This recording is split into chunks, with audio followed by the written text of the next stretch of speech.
우리 지역의 다양한 인물을 만나 삶의 깊이를 채워봅니다. HCN 파워 인터뷰인 진행을 맡은 김민정입니다. 우리의 일상생활에서 빼놓을 수 없는 것이 바로 통계 수치인데요. 소비자 물가와 인구 동향을 분석하고 또 다양한 정책이 만들어지는데 지원 역할을 하는 곳이 바로 동남지방통계청입니다.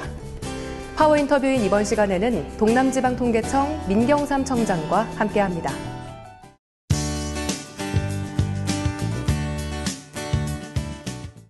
네, 청장님 반갑습니다. 네, 반갑습니다. 네, 먼저 저희가 이렇게 이야기를 시작하려고 하는 이곳이 바로 작년에 이 동남지방통계청이 새로운 곳으로 이전한 곳인데요. 물론 이전을 하면서 여러 가지 많은 변화가 있었겠지만 그중에서도 어떤 환경적인 변화가 가장 클까요? 우선 사무공간이 넉넉해졌습니다. 본부 5개 부서가 한 곳에서 일할 수 있게 되었고요. 채용된 조사요원들도 함께 일할 수 있도록 그런 공간이 확보되었습니다. 이전 연산동 청사에서는 3개 부서만 자체 청사에서 근무할 수 있었고 2개 부서는 인근 건물에서 근무하였었습니다. 대규모 조사나 특별조사가 있을 때에는 조사요원들이 근무할 별도의 사무공간을 임차하였었고요. 네. 그래서 직원들과의 소통과 조직 운영에 어려움이 많았었습니다. 다음으로 네. 편리한 주차시설과 다목적 대강당을 이용할 수 있게 되었습니다. 직원들이 현장조사 업무를 수행하기 위해서는 수시로 승용차를 이용해야 되거든요. 그런데 이전 청사에서는 공간이 협소해서 주차뿐만 아니라 주차진 차량의 그 출차도 어려웠었습니다. 현재는 지하 1, 2, 3층에 넉넉한 주차 공간이 마련되어 있고요. 출장용 전기차를 위한 충전 시설도 갖추어져 있습니다. 대강당은 250명 정도 수용할 수 있는 그런 시설인데요. 대규모 소통을 위한 행사가 가능해졌고요. 조사요원들이 대규모 집합교육도 가능해서 조사 지침이나 교육 내용 전달도 용이해졌습니다. 네. 한마디로 말하면 이곳 통합청사로 이전하면서 사무 환경이 크게 개선되었고요. 네. 업무의 효율성도 많이 향상되었습니다. 네, 여러 가지 이런 물리적인 변화가 있었던 걸 확인할 수 있는데요. 네. 이와 더불어서 이 통계 서비스를 위해서 다양한 기술적인 부분들도 뒤따랐을 것 같은데요. 네, 그런 기술적인 지원 중에 하나가 네. 빅데이터 센터와 통계 교육장 시설을 확충해서 지역민에게 다양한 통계 서비스를 제공할 수 있게 되었다는 것입니다. 우선 해운대에 있던 통계 데이터 부산센터를 이 통합청사로 이전을 하였거든요. 이 부산센터는 동남권의 빅데이터 거점 센터입니다.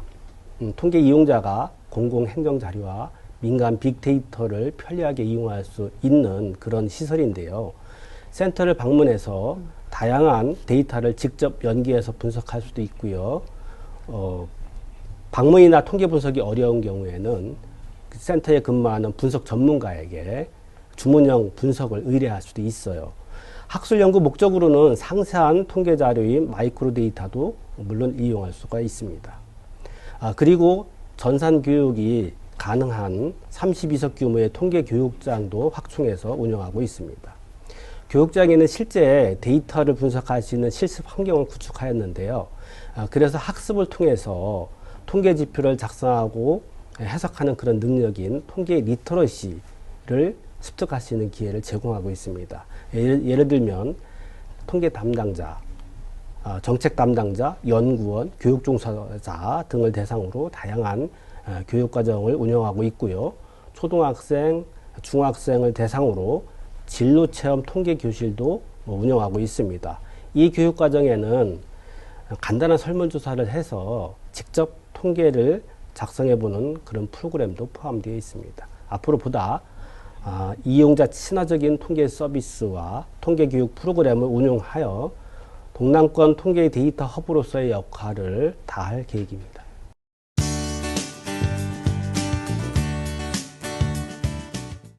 이 청장님께서는 지난 2020년 8월에 제6대 동남지방통계청의 청장으로 취임하셨습니다. 분명히 취임할 당시에는 이 큰 목표와 또 포부를 갖고 취임하셨을 것 같은데 참 저희의 눈앞에 놓인 큰 산이 있죠. 바로 코로나19인데 네, 맞습니다. 이것 때문에는 뭔가 이 큰 목표를 세우기보다는 맡고 있는 책임에 좀 더 네. 무게가 실렸을 것 같습니다. 어떠셨나요? 네. 그때 당시에 어깨가 좀 많이 무거웠었습니다. 네. 코로나19 팬데믹 영향으로 그 면접 방식의 통계 조사가 더 어려워졌기 그렇죠. 때문입니다. 그 응답자들이나 우리 동남청의 410명의 직원들 모두 일상생활에서 코로나19에 노출된 위험이 상당히 있었습니다. 그래서 코로나19 예방 안전 수칙을 준수를 하면서 현장 조사 업무와 대외적인 활동을 하도록 그렇게 격려를 하고 있습니다. 사실 작년 8.15 이후 추석 전까지 기간하고 연말 연초의 대유행 시기에는 상당히 긴장을 했었거든요. 네. 현재도 매우 조심스럽게 사업 추진을 하고 있습니다. 그렇지만 또 한편으로는 저의 그 포부 동남청에 부여된 두 가지 사업 목표를 달성하려고 현재는 노력하고 있습니다. 첫 번째 사업 목표는 네. 신뢰받는 통계 생산입니다. 고품질 통계를 생산함으로써 신뢰받는 통계청이 되어야 하기 때문인데요. 이러한 목표를 달성하기 위해서 조사의 정확성을 제고하는 그런 과제들을 계속 추진하고 있습니다. 두 번째 사업 목표는 지역 통계 확충입니다.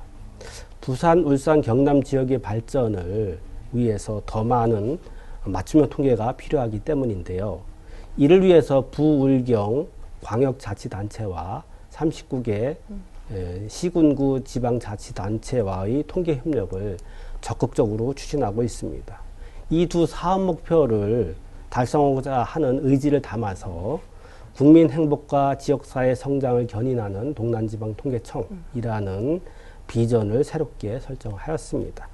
이런 힘든 상황임에도 불구하고 이 비전에 따라서 맡은 바 업무를 묵묵히 수행하는 우리 직원들과 성실히 조사에 협조해 주시는 우리 응답자들 분들이 계셔서 이 코로나 위기를 슬기롭게 극복하고 있는 것 같습니다. 네, 또 이렇게 직원들에 대한 격려와 또 네네. 시민들에게 감사의 인사 말씀도 전해주시고 계신데요. 네네. 그럼 이제는 이 동남지방통계청의 역할에 대해서 좀 자세하게 짚어보겠습니다. 이곳에서 진행되는 여러 가지 통계 조사는 부산을 포함해서 어느 지역까지 포괄하는지도 궁금한데요. 네, 부산광역시를 포함해서 울산광역시, 경상남도 18개 시군, 다시 말해서 부산, 울산, 경남 전 지역을 대상으로 통계 조사를 실시하고 지역 통계 작성을 하고 있습니다. 우선 부울경 지역에 주소를 둔 사업체와 가구를 대상으로 한 현장 조사는 이 부산 본부의 3개 통계조사 담당 조직과 울산, 경남 창원, 진주, 통영, 김해에 설치된 통계 사무소에서 수행하고 있습니다. 물론 매월 조사하는 통계가 있고 매년 조사하는 통계도 있습니다. 예를 들면 사업체로부터 사업 실적 자료를 수집하는 광업 제조업 동향조사, 서비스업 동향조사, 건설업 건설 경기 동향조사 등은 매월 실시하고 있고요. 네. 시장이나 가게로부터 판매 상품의 가격을 수집하는 소비자 물가 조사도 매월 실시하고 있습니다. 경제활동인구조사, 가계 동향조사, 지역별 고용조사, 사회조사와 같은 그런 조사는 가구를 대상으로 자료를 수집하고 있고요.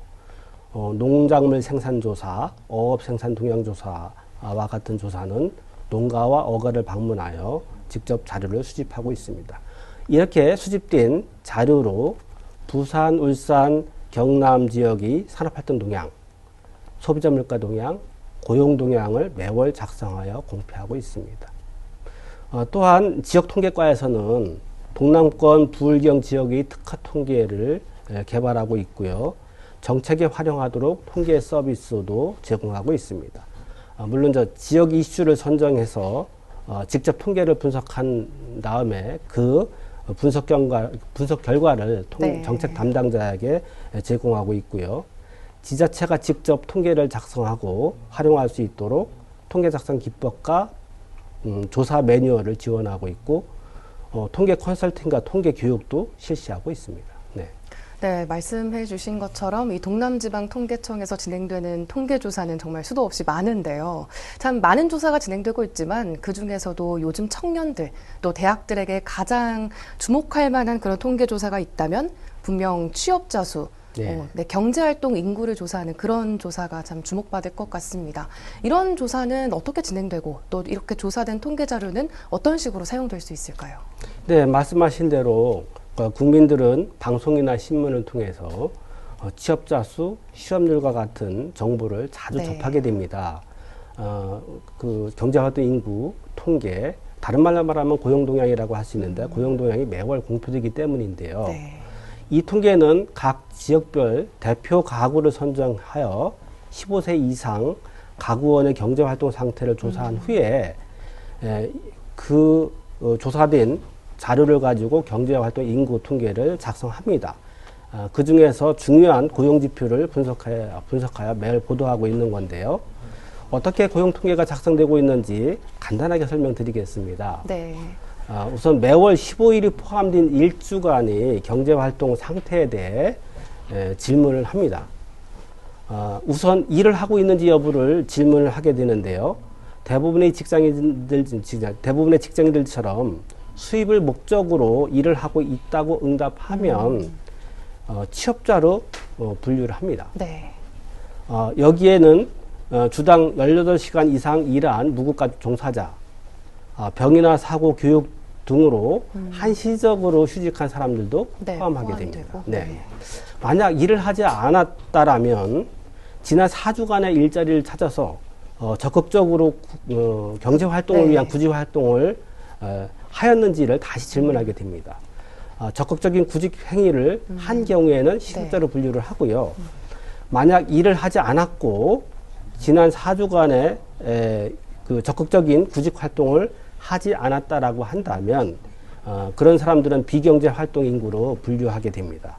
이들에게는 경제 활동을 하지 않은 사유들 네. 또 다시 질문하게 되는데요.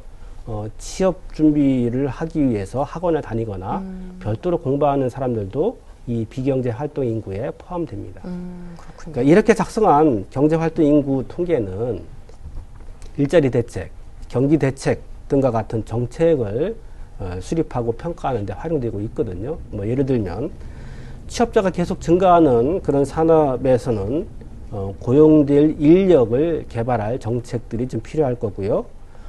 취업자가 계속 감소하는 그런 산업에서는 직업전환 프로그램이나 실업 대책이 필요할 것 같습니다. 또한 생산이 위축되고 고용이 계속 감소를 한다면 경기를 부양시키는 그런 대책이 필요하겠지요. 네, 맞습니다.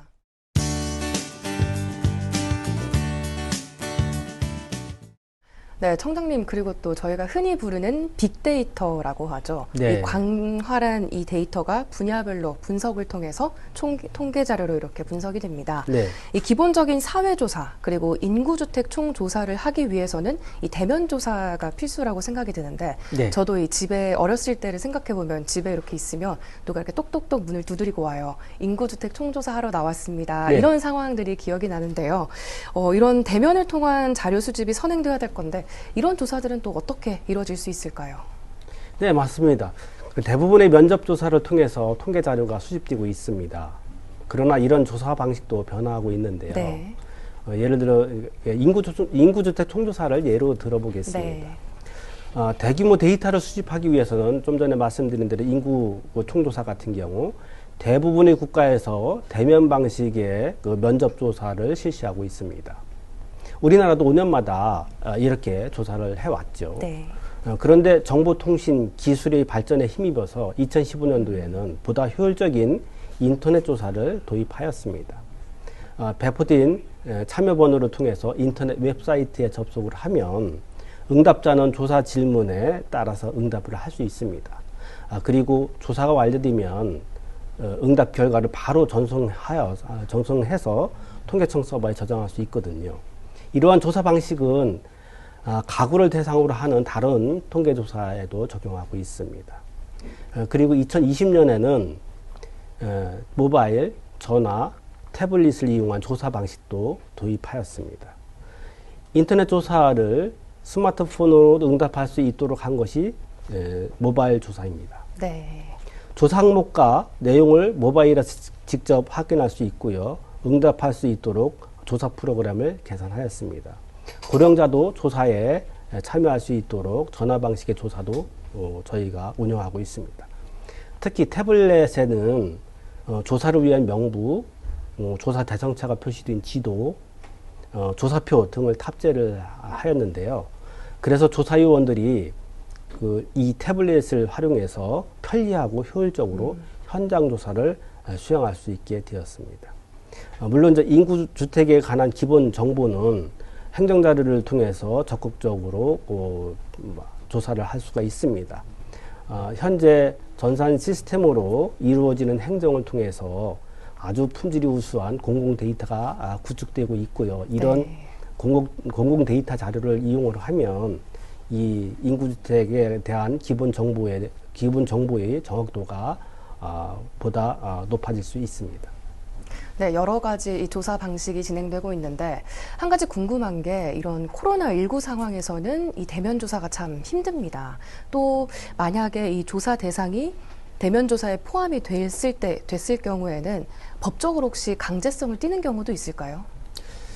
네, 우선은 코로나19 팬데믹으로 대면 조사가 어려워졌다라고 하는 사실은 이미 말씀드렸습니다. 네.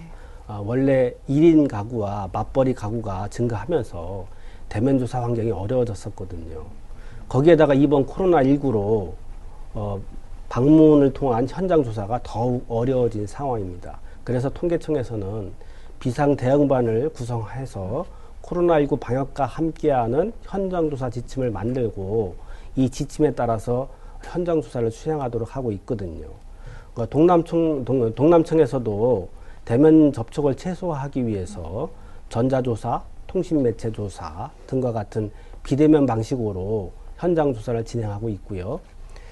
불가피하게 대면 조사를 해야 하는 경우에는 반드시 방역 지침에 따라서 마스크를 착용한 후에 방문하고 일정한 거리를 유지하면서 조사를 하도록 하고 있습니다.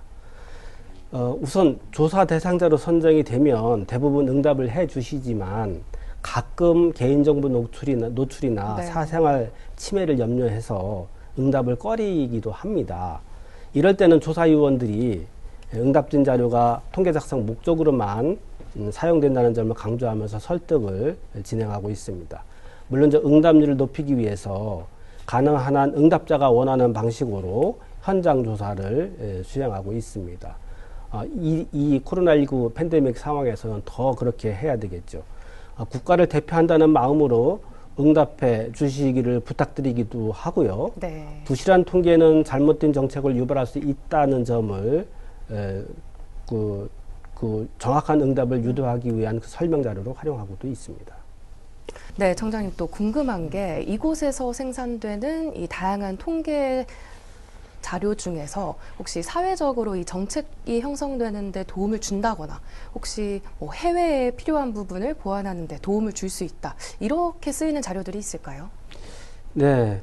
우선 한 두세 가지 네. 통계를 제가 예를 들겠습니다.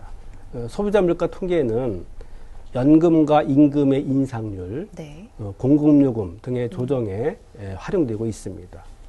통계청에서는 대표적인 소비 품목 460여 개의 시장 가격을 조사해서 소비자 물가 지수를 작성하고 있거든요.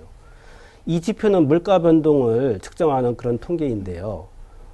소비자 물가 지수를 사용해서 화폐의 실질적인 구매력 변화를 측정할 수가 있습니다. 만약 물가가 상승하게 되면 화폐의 구매력이 하락하게 되죠.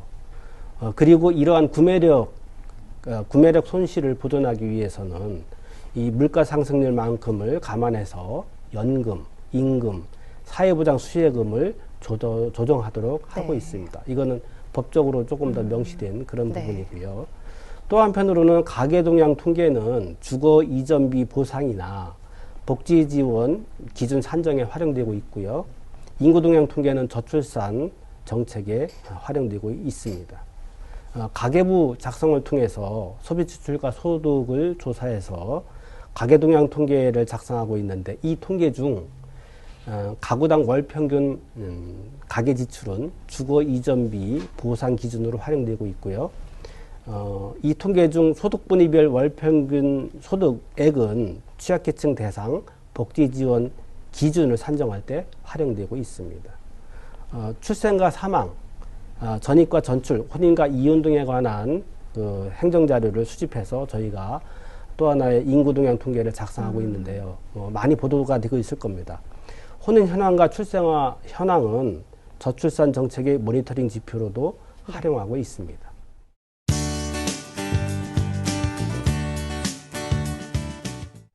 네, 청장님 또 통계라고 하면 이 일반 시민분들한테는 참 어렵다 이런 생각부터 드는 게 사실인데요. 네. 아까 초반에 이제 청장님께서 첫 번째 계획으로 이 신뢰받는 통계 기관을 만들겠다 이런 포부를 내세우셨어요. 네. 예, 그렇기 위해서는 이 시민들이 좀 더 이해하기에 쉽게 이런 노력들을 좀 하셔야 될 것 같은데 이런 부분에 있어서는 어떤 생각을 갖고 계세요? 네, 네, 맞습니다. 통계가 의미 있고 유용하다고 인식되어야 이용자들로부터 신뢰를 받습니다. 그래서 우선 이용자들이 필요한 통계를 얻을 수 있도록 맞춤형 통계 서비스를 제공하고 있는데요. 홈페이지 통계 포털에는 국내 통계뿐만 아니고 해외 통계 자료도 수록해 놓았고요. 상세한 통계 자료는 통계 데이터 센터를 통해서 다운받거나 데이터베이스에 접속하여 이용하도록 하고 있습니다. 주요 통계 지표에 대해서는 개념이나 유의사항과 같은 그런 해석에 필요한 정보를 수록해서 제공하고 있습니다. 그리고 지역민이 관심을 갖고 있는 주제에 대해서는 공공 데이터와 빅데이터를 분석해서 그 결과 지표를 시각화해서 공유하고 있습니다. 시민들이 통계 지표를 알기 쉽게 이해하고 해석하고 활용하도록 지역민과 학생들을 대상으로 통계교육 프로그램도 운영하고 있습니다. 한편 통계 품질이 높다고 인식되면 그 통계에 대한 신뢰가 높아지는 경향이 있죠. 그렇죠. 그래서 통계청은 지속적으로 고품질의 통계를 작성하려고 노력하고 있습니다.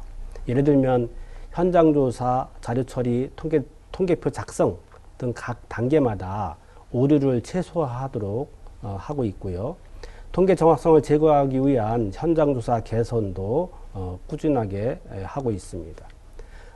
물론 응답을 꺼리는 항목에 대해서는 행정자료를 수집해서 활용하고도 있고요. 네.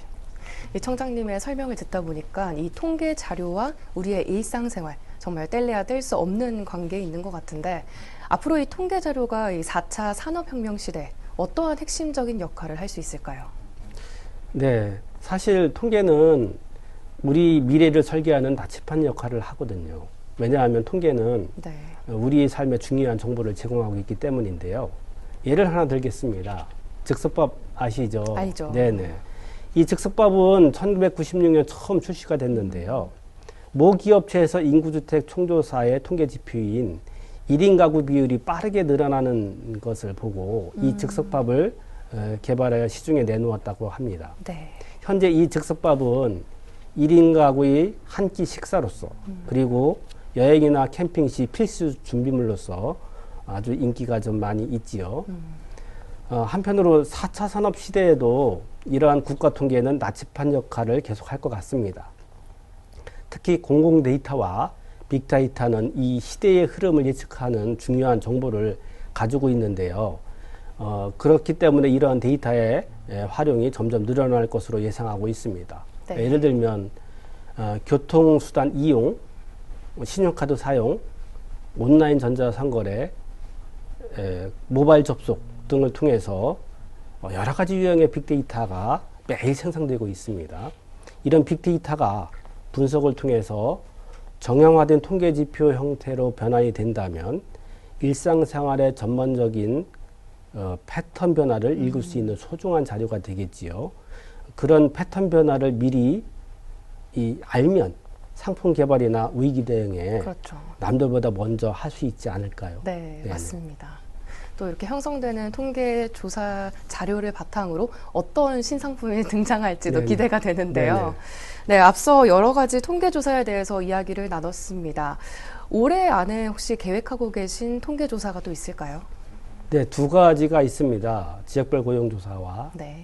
경제총조사가 있는데요.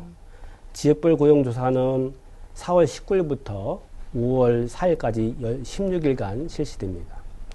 동남청에 할당된 조사 대상은 33,600여 가구인데요. 부산 지역으로만 한정하면 12,600여 가구가 지역 대표 가구로서 선정되었고요. 조사 요원으로는 200여 명을 저희가 채용할 예정입니다. 네. 인터넷, 모바일, 전화 중 응답 가구가 원하는 방식으로 조사를 할 예정이고요. 방문 면접 조사를 할 경우에는 방역 수칙을 철저하게 지키겠습니다. 그리고 경제총조사는 6월 16일부터 7월 30일까지 45일간 실시할 예정입니다. 이 조사는 산업구조와 지역별 분포를 파악하기 위해 5년마다 실시하고 있거든요. 해당 사업체는 인터넷, 모바일, 메일, 팩스 등 원하는 방식으로 응답할 수 있습니다. 콜센터도 운영할 예정인데요. 네. 조사 응답이나 조사 내용에 대한 질의가 있으면 그런 질의에 대해서는 여기에 배치된 전문 상담원이 대응을 할 것입니다. 이 두 조사 모두 대규모 조사이거든요. 작성된 통계는 고용 동향과 경제 현황을 파악하는 데 매우 중요하게 활용될 예정입니다. 선정된 가구나 사업체의 응답자께서는 적극적인 조사 협조를 부탁드리겠습니다. 네. 이렇게 이야기를 하다 보니까 벌써 마지막 질문을 드릴 차례가 네네. 됐습니다. 이 청장님께서 동남지방통계청에 이제 취임하신 지 햇수로 2년째를 맞이하고 있습니다. 네. 앞으로 이 동남청을 위해서 어떻게 내실 있게 갖고 갈 계획이신지 마지막으로 한 말씀 들어보겠습니다. 네. 우선 통계 생산의 패러다임이 바뀌고 네. 있습니다. 그리고 코로나19 팬데믹은 금년 말까지 지속될 것 같고요. 그래서 저는 세 가지 방향으로 동남지방통계청을 운용을 하려고 합니다. 첫째, 어려워진 조사 환경을 극복하기 위해서 비대면 조사 방식을 확대를 하고 공공 데이터를 적극적으로 수집해서 활용할 예정입니다. 대표적인 비대면 조사 방식인 모바일 조사를 개선하고요. 이 모바일 조사의 적용 대상도 확대하도록 하겠습니다. 둘째, 지역 통계를 확충하기 위해 지방자치단체와의 통계 협력을 강화하겠습니다. 부울경 지자체와 함께 관학연 협의체를 구성해서 동남권 광역지표를 개발하도록 하겠습니다. 원하는 지자체가 있다면 통계 작성 기술을 전수해서 맞춤형 특화 통계를 네. 작성하도록 그렇게 지원을 하겠습니다. 사실 부산 북구와 경남 함양군과는 3월 말과 4월 초에 이미 통계협력 MOU를 체결을 하였거든요. 금년 말에 이 지역의 사회보장수급 통계나 전통시장 조사 통계가 개발되어서 공유될 예정입니다. 셋째, 행복한 일터가 되도록 일하고 싶은 근무 환경을 조성하겠습니다. 내부와 외부의 고객 목소리를 경청을 하고 직원들과의 소통도 다양한 방식으로 추진할 계획입니다. 네. 말씀하신 이 세 가지 목표 다 이루셔서 네. 좀 더 신뢰받는 이런 동남청이 되길 기대해 보겠습니다. 네네.